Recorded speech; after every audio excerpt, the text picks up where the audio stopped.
Qual espírito estamos carregando? Preste atenção, pessoal. Nós somos corpo, alma e espírito. O corpo vai descer a cova.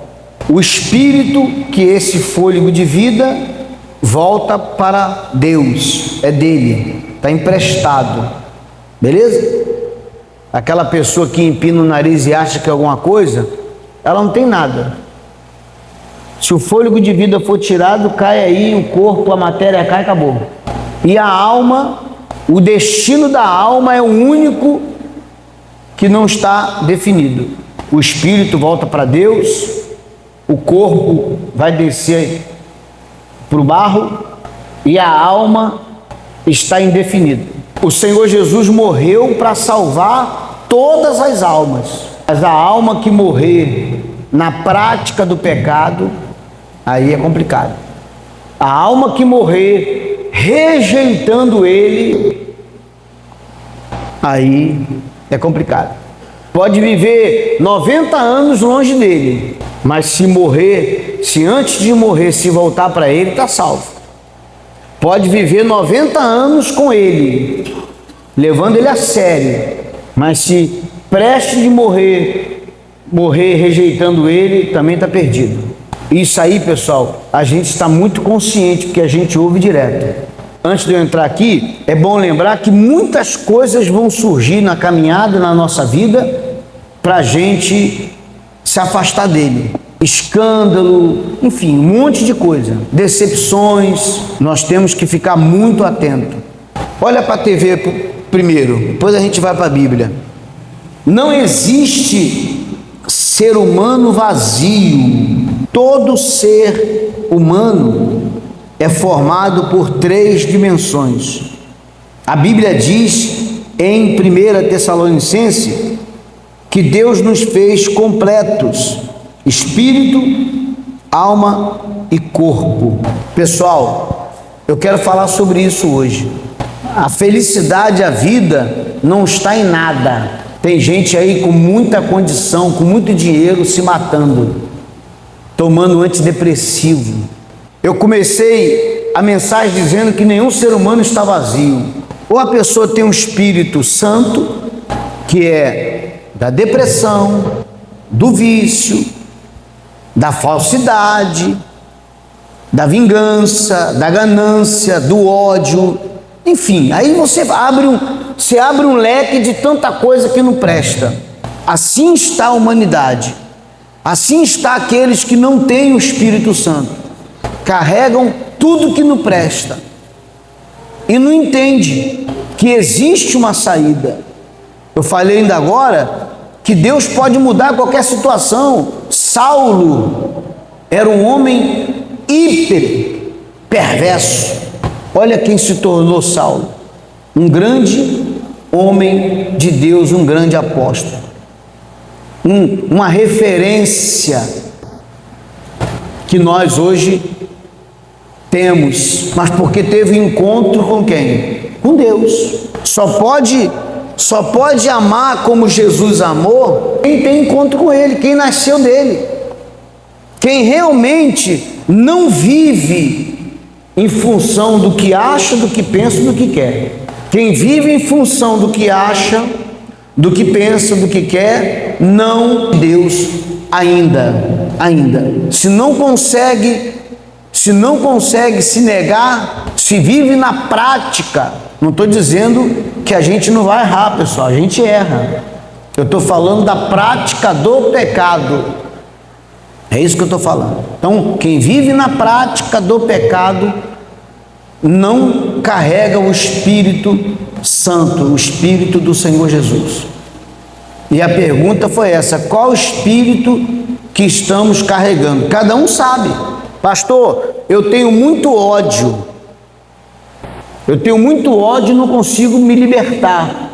Então você tem que ter consciência que você não está carregando o Espírito Santo, você está carregando o espírito do ódio. Pastor, eu sou uma pessoa muito gananciosa, muito avarenta. Então não é o Espírito Santo que está dentro de você, é o espírito da avareza, é o espírito da ganância. Eu sou uma pessoa muito vingativa, invejosa. Então não é o Espírito Santo, é o espírito da inveja. Eu estou muito em paz com respeito à vida espiritual de vocês, porque eu chego aqui e prego o que realmente tem que ser pregado. Eu estou em paz. Nunca estamos vazios. Ou carregamos o Espírito de Deus ou o espírito desse mundo. Seja qual for o espírito, ele vai se manifestar na nossa vida através dos frutos. Não adianta eu falar que eu tenho o Espírito Santo, não adianta eu falar que eu sou de Deus e manifestar ganância, manifestar vingança, manifestar corrupção, manifestar injustiça e etc, etc. Não adianta. Não adianta. Qual espírito está em você? Essa é uma pergunta séria. E a resposta não está no que você fala. Ela está nos frutos que você produz. Nas reações e atitudes diante das dificuldades, diante do dia mau, diante das traições e decepções e diante das perdas. São nesses momentos que se revela qual espírito estamos transportando. Qual espírito se vê aí em você? Quando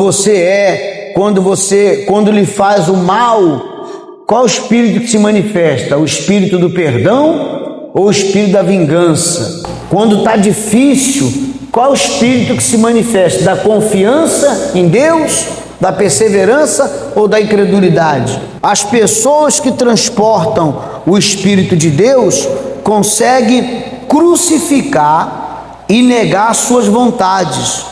Quando a pessoa é um transporte do Espírito de Deus, ela carrega vida, carrega o amor ao próximo,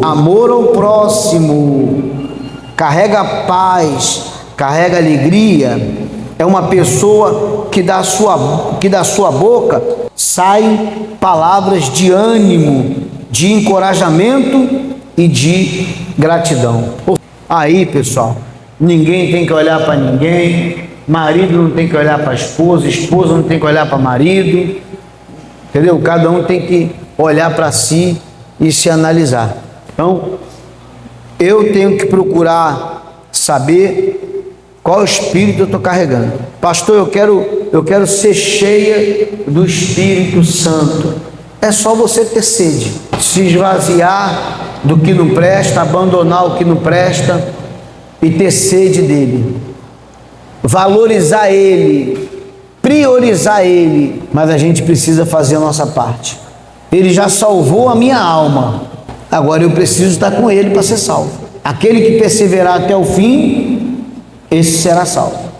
Tem uma passagem na Bíblia que diz assim, virão muitos do Oriente e do Ocidente e tomarão lugares à mesa com Abraão, Isaque e Israel, ao passo que os filhos do reino serão lançados para fora nas trevas e ali haverá choro e ranger de dentes. Isso quer dizer que vai vir muita gente ainda lá desse mundo, graças a Deus por isso, e que se a gente bobear, eles tomam o nosso lugar. Eles têm que vir e a gente permanecer. Mas para a gente permanecer, a gente tem que olhar nem para a direita nem para a esquerda. E tem que estar preparado, porque as decepções vêm, as perdas vêm. Vou ficar com ele, porque sem ele disse, sem mim nada podereis fazer. Então renove a sua aliança com Deus. Eu não sei como tem sido os seus dias, eu não sei o que se passa na sua cabeça, eu não sei qual tem sido os seus confrontos, mas renove a sua aliança com Deus. Nós vamos agora orar para isso. A gente está aqui nesse mundo aqui e a gente está na mão de Deus. Não tem nada garantido.